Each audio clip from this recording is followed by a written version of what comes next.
Hello everyone. आज का topic है कृषि का व्यवसायीकरण। कृषि के व्यवसायीकरण से तात्पर्य है कि भारत के ग्रामीण क्षेत्र में व्यापार तथा मौद्रिक संबंधों का विस्तार, जो रेलवे के विस्तार के साथ संबद्ध रहा था। कृषि के व्यवसायीकरण की प्रक्रिया में निम्नलिखित बातें शामिल थी: नई नकदी फसलों का प्रचलन, कृषि अधिशेष में वृद्धि, ग्रामीण समृद्धि तथा किसानों के स्तर में विभेद। उपनिवेशवाद असमान आर्थिक तथा राजनीतिक संबंधों पर आधारित था तथा इसका अपना एक अलग तर्कशास्त्र था। ब्रिटिश शासन के अंतर्गत कृषि का व्यवसायीकरण एक कृत्रिम तथा थोपी गई प्रक्रिया थी।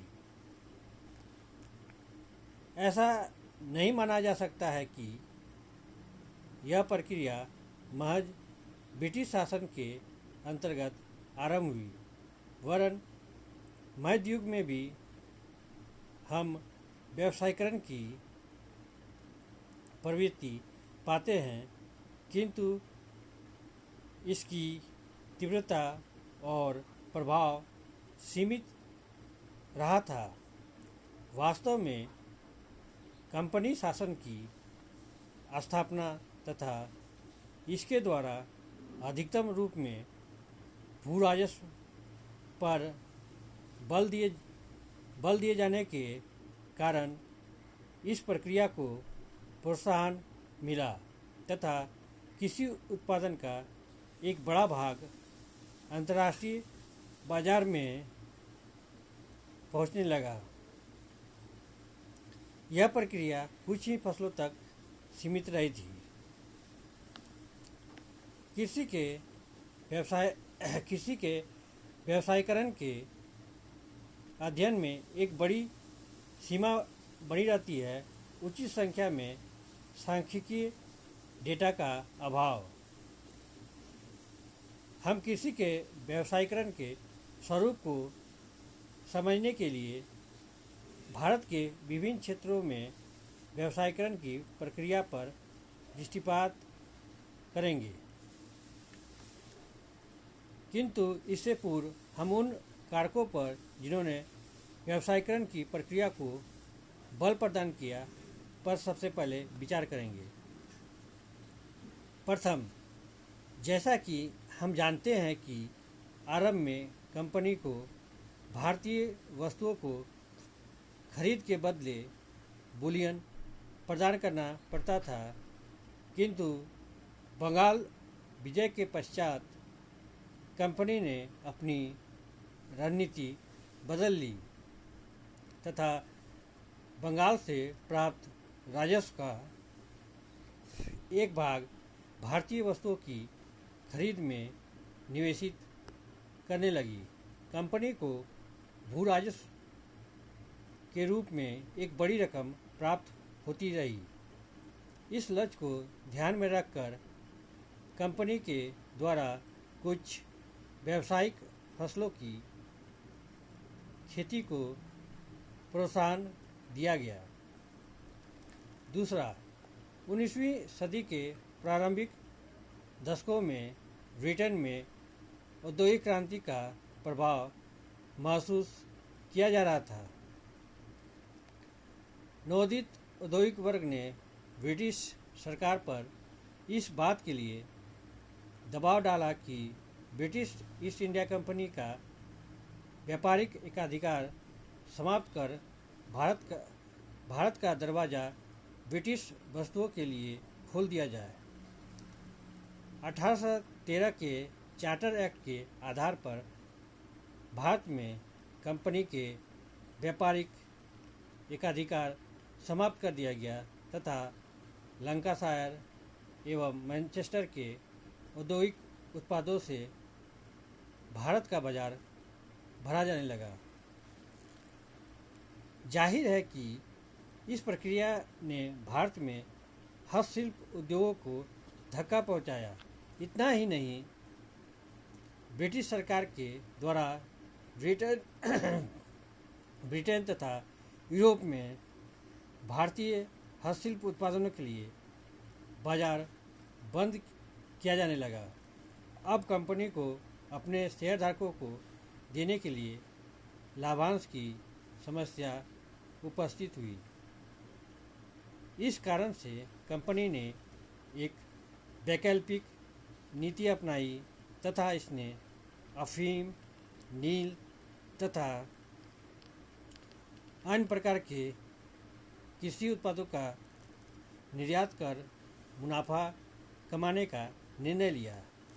इस उद्देश्य से प्रेरित होकर भी कंपनी ने कुछ चुने हुए व्यावसायिक फसलों की खेती को प्रोत्साहन दिया। फिर अफीम व्यापार के आधार पर भारत, चीन तथा ब्रिटेन के बीच एक त्रिकोणीय व्यापारिक संबंध भी कायम हो गया। इसके अतिरिक्त ब्रिटेन में औद्योगिक क्रांति आरंभ होने के साथ ही कच्चे माल के रूप में कृषि उत्पादों की जरूरत थी। साथ ही औद्योगिकरण की प्रक्रिया से जुड़ी हुई एक घटना थी नगरीकरण। फिर नगरीय जनसंख्या की आवश्यकता को पूरा करने के लिए बड़ी मात्रा में अनाजों की भी जरूरत थी, क्योंकि ब्रिटेन अनाजों के मामले में आत्मनिर्भर नहीं था। उक्त तथ्य ने भी भारत में व्यावसायिक फसलों की खेती को बल प्रदान किया। जब कृषि के व्यवसायीकरण की प्रक्रिया चल रही थी, तब रुपये के मूल्य में गिरावट के साथ मूल्य वृद्धि की समस्या भी देखी गई। औद्योगिक उत्पादों की तुलना में कृषि उत्पादों के मूल्य में अधिक वृद्धि हुई। इसका कारण था कि उद्योगों में मशीनीकरण को अधिक प्रोत्साहन तथा औद्योगिक देशों के बीच तीव्र प्रतिस्पर्धा। इस कारण से अंतर्राष्ट्रीय बाजार की ओर कृषि उत्पाद तीव्रता से आकर्षित हुए। दूसरी तरफ रेलवे तथा जहाज़ों की सहायता से भारतीय बाजार विश्व बाजार से जुड़ चुका था। अगर हम कृषि के व्यवसायीकरण का क्षेत्रवार अध्ययन करते हैं तो हमें ज्ञात होता है कि सर्वप्रथम पूर्वी भारत में इस व्यवसायीकरण की दिशा में कदम उठाया गया तथा इसका संबंध पूर्वी भारत में कंपनी के व्यावसायिक नेटवर्क से था। इस काल में पूर्वी भारत में नील, रेशम तथा अफीम मुख्य नकदी फसलें थीं। आगे चाय तथा जूट दो महत्वपूर्ण नकदी फसल के रूप में जुड़ गए। पूर्वी भारत में कृषि के विस्तार में श्रमिकों की भूमिका छोटे किसानों के द्वारा पूरी की गई, जबकि पूंजी निवेश का काम जमींदार एवं बागान मालिकों ने किया। उसी प्रकार पश्चिम भारत में राजनीतिक एवं जलवायु संबंधी स्थितियों ने व्यवसायीकरण के लिए आधार तैयार कर लिया। 19वीं सदी में गुजरात में तंबाकू का उत्पादन व्यापक पैमाने पर होने लगा। भारतीय कपास छोटे रेशों वाले होते थे, जबकि ब्रिटिश उद्योगों के लिए बड़े रेशे वाले कपास की जरूरत थी। अतः ब्रिटिश कंपनी ने पश्चिम भारत में बड़े रेशे वाले कपास के उत्पादन को प्रोत्साहन दिया। फिर उत्तरी भारत में व्यवसायीकरण का परिदृश्य अलग था। 1757 ईस्वी के बाद गंगा नदी के किनारे व्यापारिक मार्गों का विकास हो चुका था। दूसरी तरफ यातायात एवं संचार के साधन विकसित हो रहे थे। सबसे बढ़कर कुछ यूरोपीय एवं भारतीय उद्यमियों कृषि में निवेश के लिए तैयार थे। अब हम प्रमुख नकदी फसलों पर विचार करेंगे। सबसे पहले रेशम। 1770 ईस्वी के पश्चात ही कंपनी के डायरेक्टर्स का मानना था कि ब्रिटेन में उपयोग होने वाले इटालियन एवं स्पेनिश रेशम के बदले भारतीय रेशम का प्रयोग किया जा सकता है। इस हेतु ब्रिटेन ने विशेषज्ञों को भेजा गया। 1800 से 1850 के बीच बिहार में मलबरी के उत्पादन को प्रोत्साहन दिया गया। मलबरी एक प्रकार का रेशम का प्रकार है। दूसरा, चाय। 1830 के पश्चात असम एवं उत्तरी बंगाल में चाय के उत्पादन को प्रोत्साहित किया गया और इसके लिए अनुबंधित मजदूरों की व्यवस्था की गई। 1847 से 64 के बीच चाय निर्यात में अत्यधिक वृद्धि हुई। चाय उत्पादन में अधिकतर पूंजी ब्रिटिश ही थी। अब हम लोग देखते हैं अफीम। 1773 ईस्वी में वारेन हेस्टिंग ने अफीम उत्पादन को सरकार के नियंत्रण में कर दिया। इसकी आपूर्ति पर सरकारी नियंत्रण स्थापित कर दिया ताकि इसके मूल्य में कमी नहीं आए। यह चीन को निर्यात की जाने वाली महत्वपूर्ण सामग्री थी।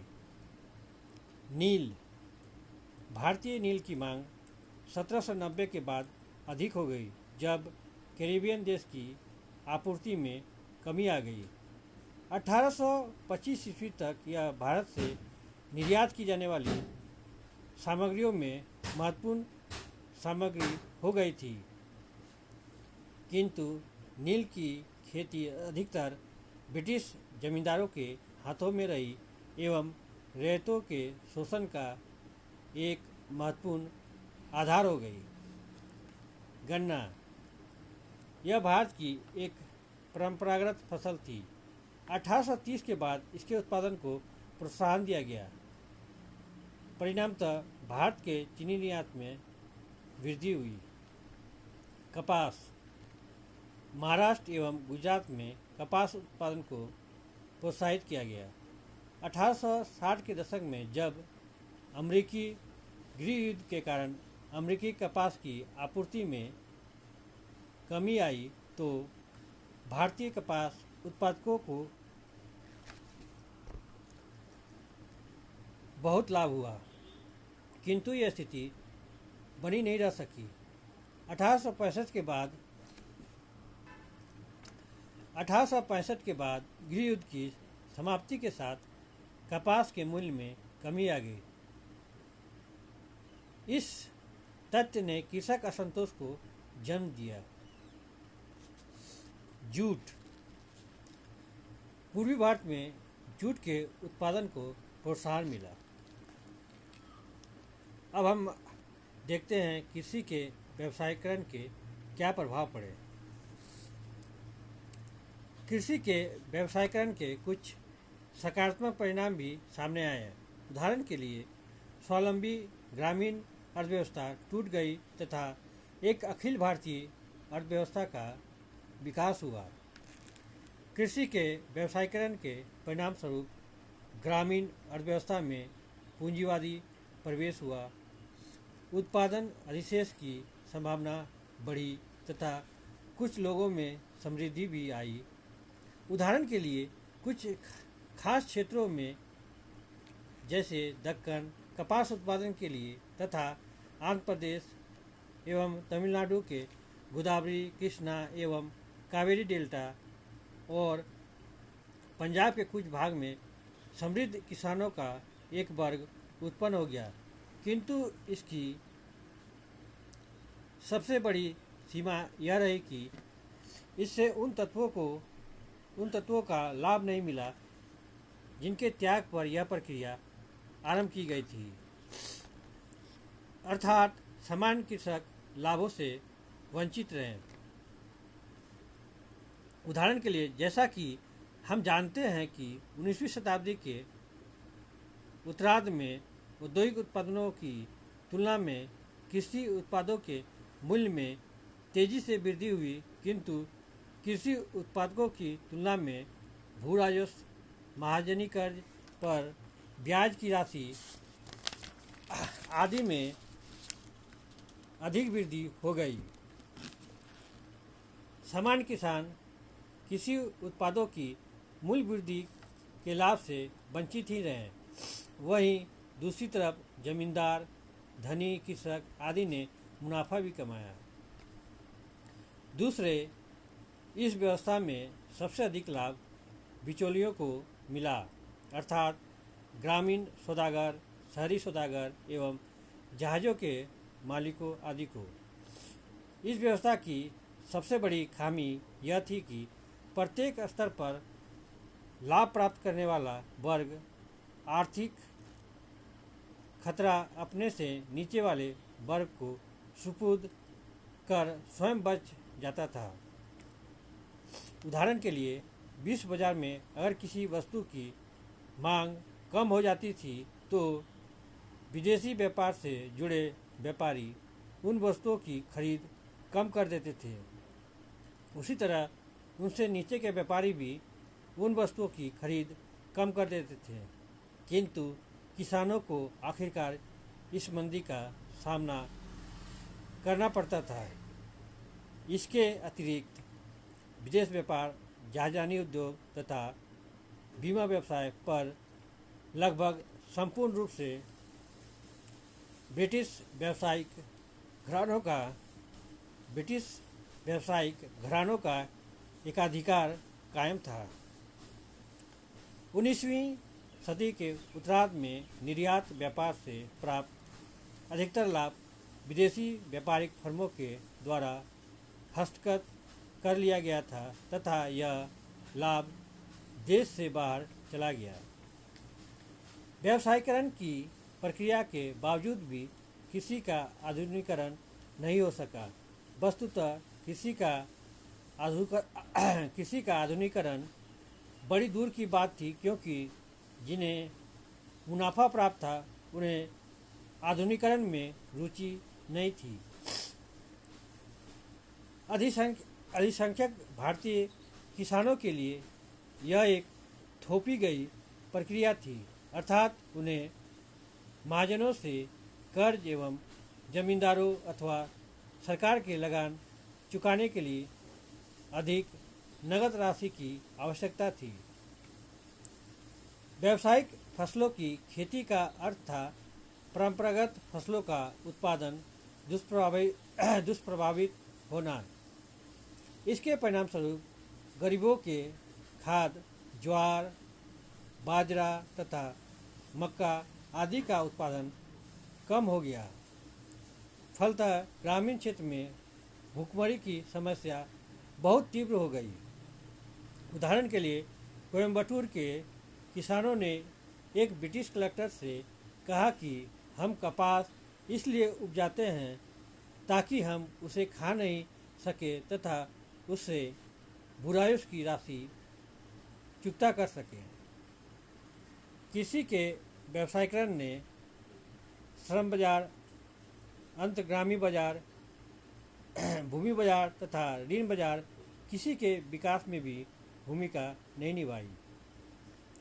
उदाहरण के लिए, बागान मालिकों और व्यापारियों ने नगद मजदूरी पर मजदूरों को नहीं रखा, जिसके कारण श्रम बाजार का विकास नहीं हो सका।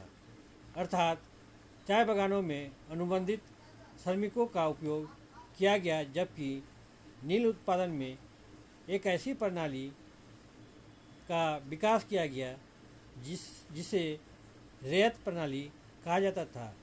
उसी तरह व्यावसायिक फसल को उगाने के लिए किसानों को अपने हल, बैल आदि यंत्रों का प्रयोग करना पड़ता था, किंतु इसके लिए उन्हें उचित दाम नहीं दिया जाता था। श्रम बाजार की भांति इन अंत अंतगामियों के लिए भी सरलता से किसी भी बाजार का विकास नहीं हो सका।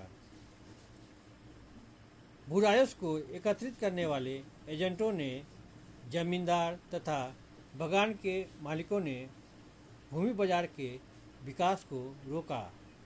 उसी प्रकार कंपनी शासन के दौरान ऋण बाजार का फैलाव भी नहीं हो सका। किसानों की स्थिति अपने मालिकों के समक्ष बंधुआ मजदूरों की तरह होती थी। इस स्थिति में कोई भी किसान को ऋण नहीं देना चाहता था, क्योंकि इसे वापस होने की संभावना नगण्य थी। इस प्रकार कृषि के व्यवसायीकरण से किसानों को समृद्धि तो नहीं आई, किंतु आर्थिक विभेदीकरण हो गया। इस तथ्य ने ग्रामीण गरीबी को जन्म दिया। किसानों की क्रय शक्ति में कमी आई। किसानों ने कष्ट भोगा। यह बात आश्चर्यजनक नहीं लगती, क्योंकि आरंभिक पूंजीवादी परिवर्तन में थोड़ा सा कष्ट अनिवार्य होता, किंतु इसका सबसे दुखद पहलू यह है कि किसानों ने अकारण दुख भोगा, जैसा कि डच कल्चर सिस्टम के अंतर्गत जावा के किसानों ने भोगा था। ब्रिटिश औपनिवेशिक शासन के अंतर्गत होने वाले कृषि के व्यवसायीकरण की तुलना 18वीं शताब्दी के फ्रांस में एक सामंती ढांचे पर आधारित पूंजीवादी कृषि के विकास से भी की जा सकती है। 18वीं सदी के फ्रांस में पूंजीवादी कृषि सामंती संबंधों पर आधारित भूमि व्यवस्था पर निर्भर थी। अतः इस व्यावसायिक खेती का लाभ कुलीन सामंतों को मिला। दूसरी तरफ किसान और भी दरिद्र होते चले गए। इन्हीं शब्दों के साथ मैं इस टॉपिक को यहीं विराम देता हूँ। अगर आप लोग को इस टॉपिक से संबंधित कोई भी प्रश्न पूछना हो तो आप कमेंट बॉक्स में जाके अपना प्रश्न पूछ सकते हैं। Thank you. जय हिंद।